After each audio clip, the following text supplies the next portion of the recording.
di mana hak kita ini sudah menjadi hak kolektif. Siapa saja bisa mengklaim itu. Tapi saya akan kasih tahu beberapa dasar kita untuk kita berjuang ke depan. Pertama tentang hak ulayat ya. Kita kembali ke firman. Ada 2 firman saja yang mau saya sampaikan. Amos 9:15. Maka aku akan menanam mereka di tanah mereka dan mereka tidak akan dicabut dari tanah yang telah kuberikan kepada mereka.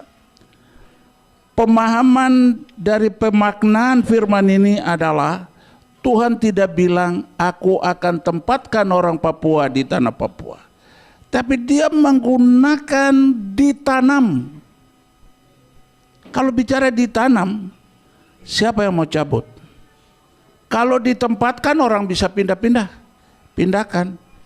Ini sebenarnya kaidah dasar kita yang harus menjadi pedoman hakiki.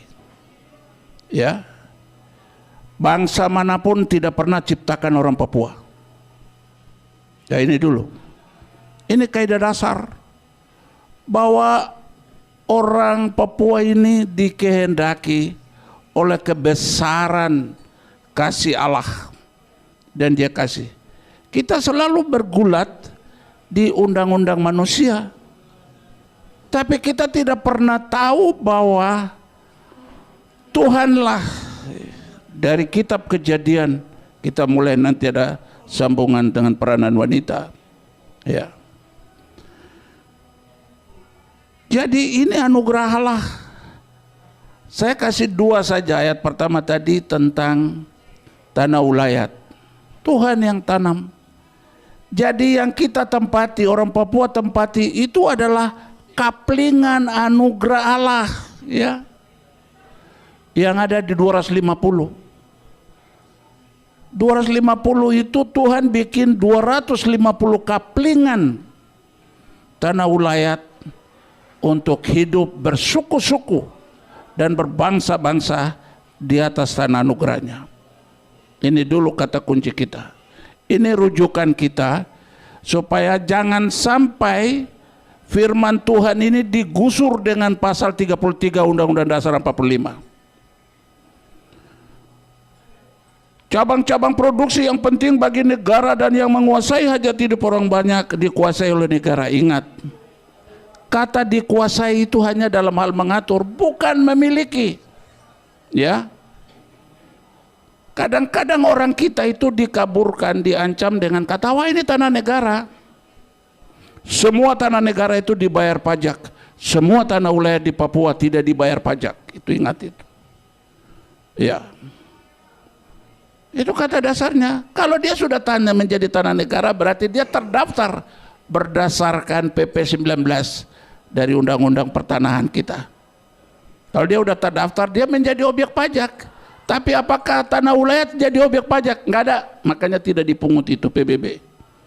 Ini dulu untuk kita coba sharing tentang pemahaman kita ketika ada saudara yang bilang menggunakan acuan dasar hukum pasal 33 ayat 1. Cabang-cabang produksi yang penting bagi negara dan yang menguasai hajat hidup orang banyak dikuasai oleh negara. Ayat kedua, bumi dan air dan kekayaan alam yang terkandung di dalamnya dikuasai oleh negara. Dia hanya menguasai, bukan memiliki. Apa buktinya? Kalau ada kompensasi entah ganti untung atau ganti rugi, yang terima kompensasi itu bukan negara, yang terima kompensasi itu adalah pemilik wilayah. Iya kan? Berarti yang miliki ini adalah pemiliknya itu, pemilik wilayah, bukan negara. Negara dia mendapat bagian dari situ. Pasal 33 ayat 3. Perekonomian nasional diselenggarakan berdasar atas demokrasi ekonomi dengan prinsip kebersamaan, efisiensi berkeadilan, kemudian berkelanjutan, berwawasan lingkungan, kemandirian, serta dengan menjaga keseimbangan, kemajuan dan kesatuan ekonomi nasional. Itu udah jelas. kita selalu dikelabui dengan kata, wah itu tanah negara, tanah negara. Bukan.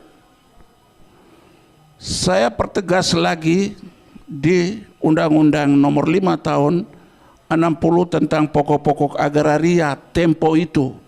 Di konsiderasinya dia bunyi begini, hukum agraria nasional berdasarkan hukum adat. Coba lihat.